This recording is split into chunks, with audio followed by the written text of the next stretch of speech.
Today, we're diving into one of the most fascinating linguistic stories on the planet. How does a single nation, Indonesia, manage to function with over 700 distinct languages?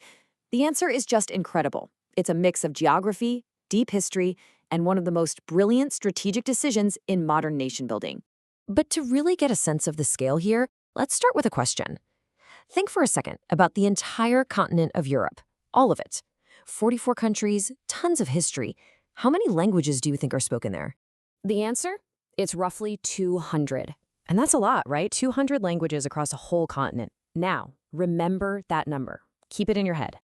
All right, now let's shift our focus. We're not talking about a continent anymore. We're talking about just one country.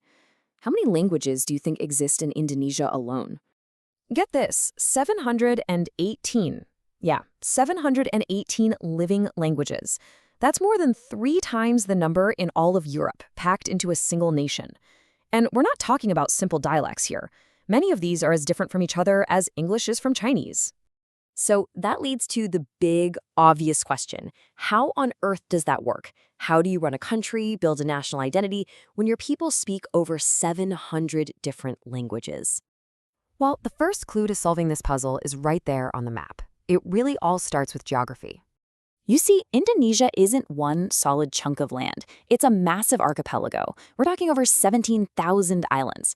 For thousands of years, communities were isolated by oceans, by dense jungles, by towering mountains. And that isolation allowed their languages to evolve and branch off in their own unique ways, kind of like species on different islands. And to really wrap your head around the sheer scale of this place, just imagine laying a map of Indonesia over the United States. It would stretch all the way from California, clear across the Atlantic to Bermuda. That's the kind of distance we're dealing with. So that's the geography. The second clue takes us way, way back in time. Most of these languages actually belong to one giant family, the Austronesian languages. This group started spreading out from Taiwan thousands of years ago in one of the greatest sea migrations in human history. And Indonesia, it's sitting right at the heart of that incredible ancient explosion of language. Okay, so we know why there's so much diversity, but that just brings us to the next, even bigger challenge.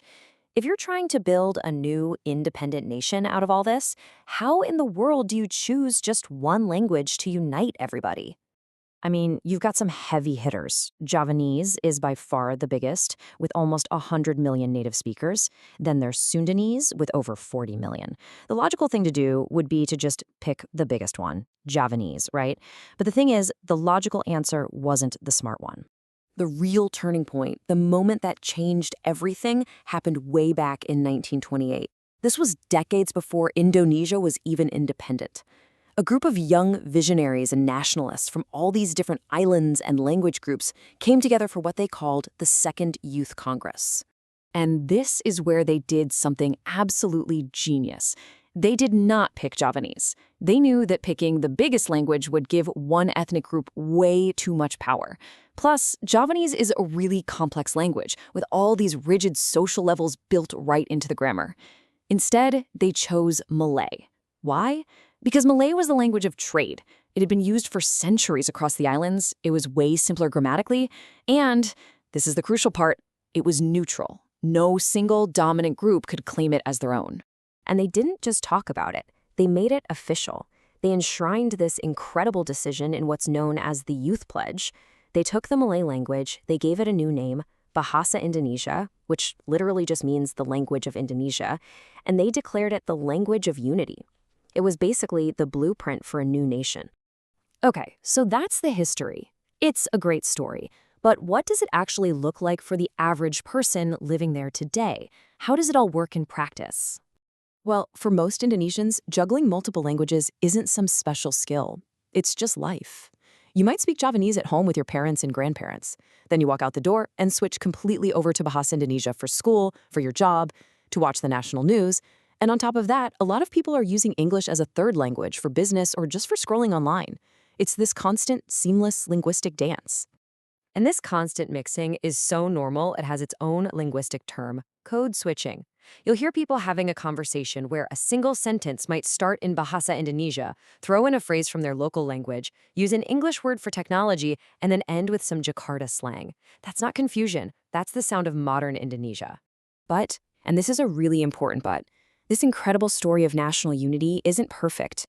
There is a shadow side to all this success, a really tragic one.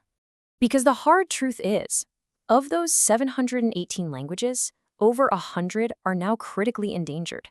What that means is they're spoken only by a handful of elders. When they're gone, their languages will be gone forever. And when a language dies, we lose so much more than just a list of words. We lose an entire way of seeing the world. We lose unique vocabularies that describe the local plants and animals, spiritual ideas, family relationships. We lose a direct connection to thousands of years of human knowledge and wisdom. And this is the unavoidable trade-off, isn't it? The very success of the national language, Bahasa Indonesia, puts immense pressure on all the smaller regional ones. If you're a young person in a remote village and you want to get an education, get a good job, you need to speak Bahasa Indonesia. And that often means your ancestral language gets left behind. And yet, you always have to come back to that choice made in 1928. It was a stunning act of political genius. That decision is a huge part of why Indonesia holds together as one unified nation today, when so many other places with far less diversity have fractured. So what we're looking at is a paradox. It's a brilliant solution for nation building that also comes at a steep cultural cost. And it leaves us with a final, really urgent question to think about. As we all strive for unity in this world, what unique wisdom, what entire ways of knowing are we allowing to go silent forever?